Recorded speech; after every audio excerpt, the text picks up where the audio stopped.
Assalamualaikum warahmatullahi wabarakatuh.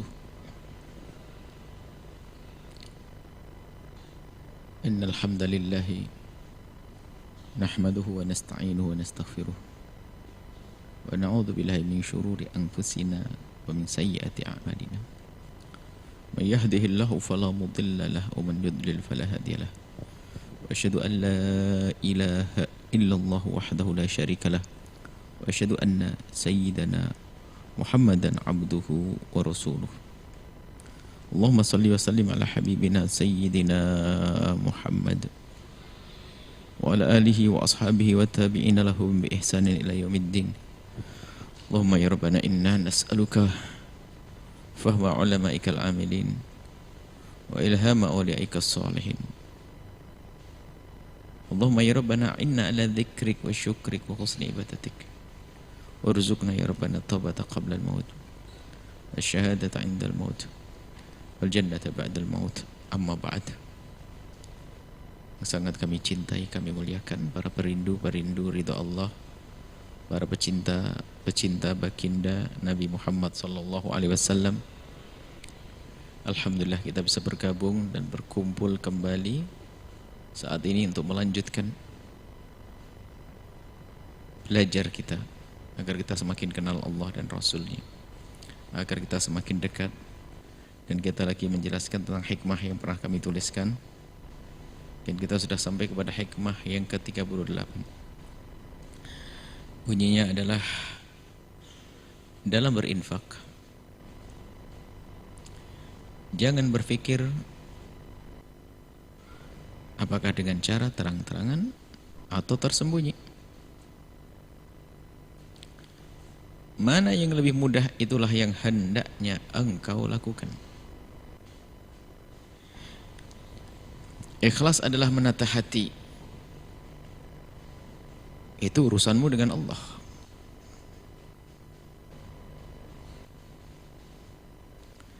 Yang sedekah terang-terangan harus waspada. Selalu jaga hati.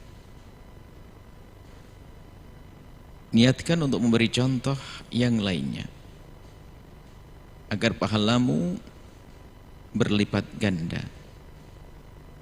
Dan segera bungkus dengan sedekah tersembunyi agar terhindar dari riya. Ingat, banyak orang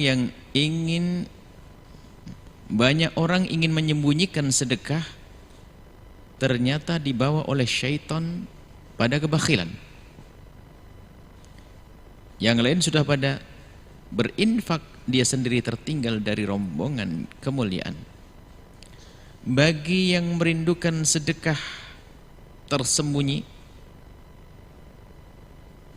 bagi yang merindukan sedekah secara terang-terangan, hendaknya segera merindukan sedekah tersembunyi tanpa mengurangi apa yang telah dilakukan dari sedekah terang-terangan. Bagi yang merindukan sedekah dengan tersembunyi, hendaknya segera melakukan sedekah terang-terangan agar tidak tertipu oleh kebakhilan yang tersembunyi di hatinya. Ada cara sedekah.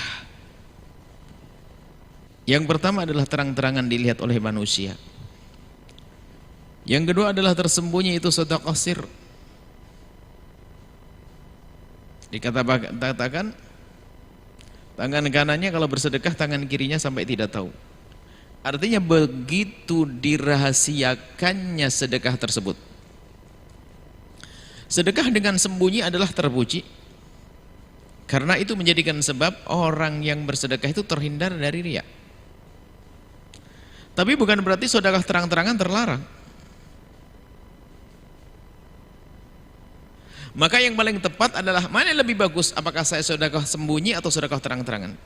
Sebab sedekah terang-terangan kalau orang bisa menata hatinya punya makna faedah besar, yaitu menjadikan orang lain bisa meniru. Kalau orang lain meniru maka dia mendapatkan pahala double.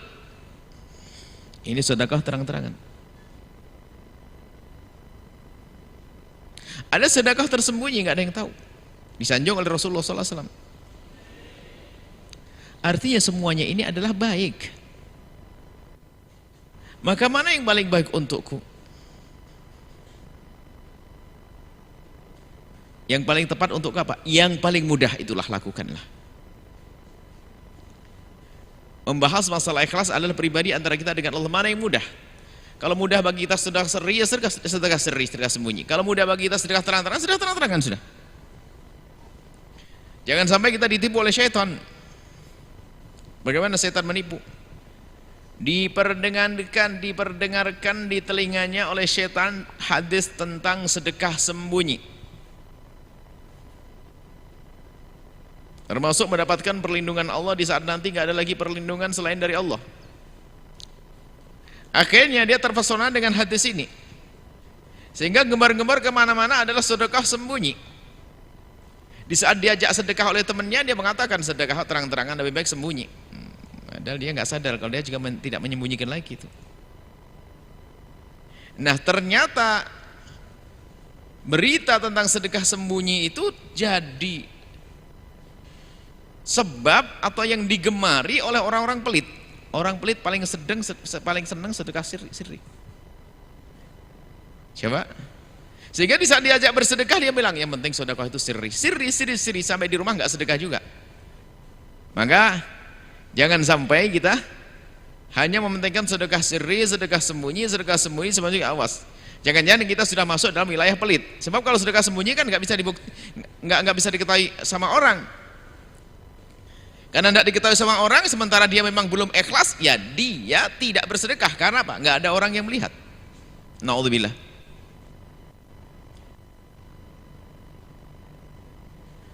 Nah, kalau kita sudah melakukan sedekah terang-terangan, ini bagaimana tipnya agar selamat kita.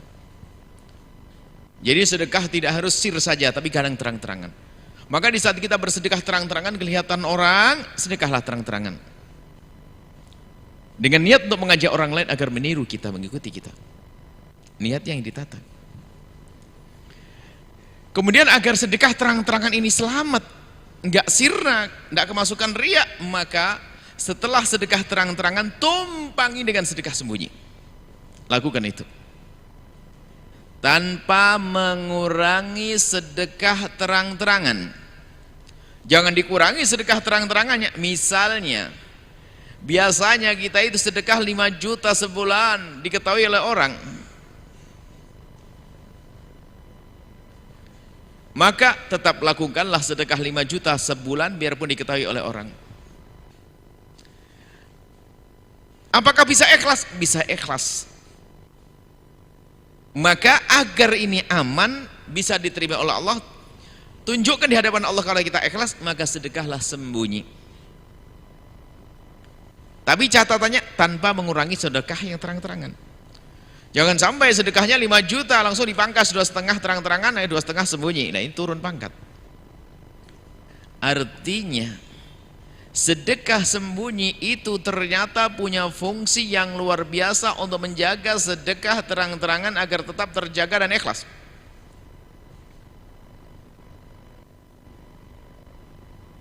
Sedekah terang-terangan bahkan termasuk cara untuk menghilangkan penyakit riya, sedekah terang-terangan. Ayo, sedekah, ngumumkan, wahai jamaah, hari ini kita akan bangun pondok ini. Ayo semuanya berderma dan sedekah. Dan saya pribadi memulai, bismillahirrahmanirrahim, saya memulai 5 juta. Terang-terangan kan? Diketahui oleh orang. Cuman dia niatnya benar, dia nggak ada riya di dalam hatinya, ikhlas karena Allah. Maka waktu dia ngomong 5 juta nggak punya maksud agar dilihat orang. Memulai, niatnya memulai agar orang lain mengikutinya. Nah, kemudian tanda kalau dia rindu keikhlasan, dia akan menyelamatkan 5 juta yang sudah diberikan. 5 juta sudah aku berikan, ternyata orang pada melihatku. Wah, ini jangan-jangan hatiku rusak ini. Kalau begitu, hei hati, akan aku jaga engkau. Kemudian apa? Dia keluar bersedekah sebanyak yang ia sedekahkan terang-terangan. Kalau tadi sedekahnya 5 juta, maka setelah itu ditumbangi 5 juta lagi sembunyi-sembunyi. Dan begitulah seterusnya kalau kita ingin memerangi riya. Termasuk sholat di masjid, Masya Allah, sholat di masjid terang-terangan, dilihat oleh orang, panjangnya sholat sunatnya banyak banget. pindah dari tiang ke tiang, Masya Allah, kelihatan ada orang, dia senang dilihat, lakukanlah. Sholat di depan orang, kasih tahu orang kalau kita lagi sholat sunat, gak apa-apa. Kemudian bagaimana memerangi riya itu? Tanda ketulusanmu tadi waktu sholat di masjid. Berapa rakaat sholat di masjid? 12 rakaat. 12 rakaat sholat di masjid? Iya. Banyak yang lihat? Ya banyak. Nah, kan? Bisa masuk riya kan? Caranya apa? Kalau memang sholatmu di masjid 12 rakaat itu tulus dan ikhlas karena Allah, karena engkau mengharapkan pahala dari Allah, maka jaga itu ibadah. Caranya bagaimana? Karena ibadahmu tadi sudah diketahui oleh orang, kalau terlintas di hatimu riya, hapuslah nanti itu pahala. Maka caranya agar pahala itu tetap, lakukanlah sedekah sembunyi atau ibadah sembunyi. Tak taunya pulang ke rumahnya apa? Hei hawa nafsu, tadi kamu sholat 12 rakaat dilihat oleh orang ya, macam-macam lihat, calon mertua segala macam, teman bisnis ngelihat, wah tambah khusuk gaya ini bisnis. Allahu Akbar. Ini riya, seolah-olah kan begitu. Cuman dia orang yang sadar akan riya, bahaya riya, maka ditumpangi dengan amal sembunyi. Maka saat di rumahnya dia ngomong dengan dirinya, hei hawa nafsu, tadi kau sholat 12 rakaat, oke, panjang ya, 1 jam lebih, oke. Sekarang hei hawa nafsu, kalau memang kau ikhlas tadi, maka sekarang lakukan sholat 12 rakaat di kamar yang tersembunyi. Klik gitu. Lakukan sholat. Kalau ternyata masih ogah-ogahan, malas, maka ketahuilah di sana tadi riya.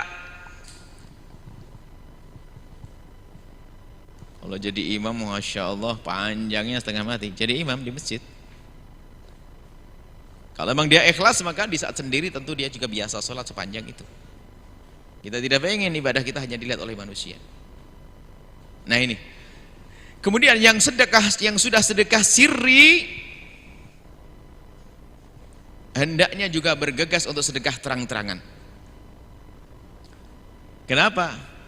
Kalau namanya sedekah sirri, nggak ada bukti, nggak ada yang tahu. Akan tapi setan bermain di situ sehingga tiba-tiba masuk wilayah kebakhilan. Maka dari itu yang biasa sedekah sirri, maka jangan lupa sedekah terang-terangan harus naik pangkat dari sedekah sirri agar tidak diketahui oleh sanak kerabat dan saudara. Kenapa? Kalau diketahui nanti tambah berubah hatiku riya. Oke. Akan tapi agar sedekah sirri ini benar, maka sedekahlah terang-terangan, berbuat baiklah terang-terangan.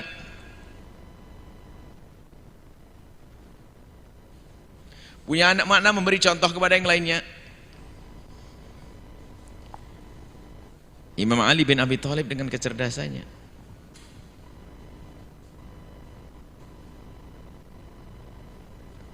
maka kalau ingin bersedekah itu adalah dengan 4 cara itu dipakai semuanya. Karena nggak tahu yang paling tepat untuk beliau itu yang mana. Sedekah terang-terangan, oke, pernah. Sedekah sembunyi, oke. Sedekah siang hari, oke. Sedekah malam hari, oke. Maka kalau punya uang 1 juta dibagi 250, 250, 25, 20. 250 diberikan terang-terangan, wahai kaum muslimin, saya sedekah 20 ribu. Oke. Setelah itu masuk ke kotak amal, nggak ada yang tahu, 250 ribu juga. Kemudian siang hari 250 ribu, malam hari 250 ribu. Begitulah orang kan begitu mendambakan keikhlasan, dia berbuat semacam itu Imam Ali. Infinu billaili wan nahari sirra wa alaniyata. Jadi sedekah terang-terangan atau sedekah sirri, mana yang lebih bagus tergantung orangnya. Hendaknya dia kalau ngambil terang-terangan terus tata hatinya, lakukan dengan sirri. Yang biasa dengan sirri, lakukan dengan terang-terangan. Biar kita menggunakan 2 cara yang sekaligus. Terang-terangan, kita punya 2 cara sekaligus dalam melakukan kebaikan. Kemudian setelah seseorang bisa melakukan kebaikan terang-terangan dengan sedekah dan lainnya, maka agar tidak masuk wilayah riya, sedekah juga sirri. Pastikan itu. Kalau sudah sedekah dohir, sedekah sirri. Sirri, dohir. Terus begitu. Jadi hawa nafsu itu mengajak kita itu sedekah terang-terangan, ada riya di sana. Bangga. Kadang hawa nafsu mengajak beribadah sembunyi. Atau sedekah sembunyi hawa nafsunya. Ternyata dia nuruti kebakhilannya.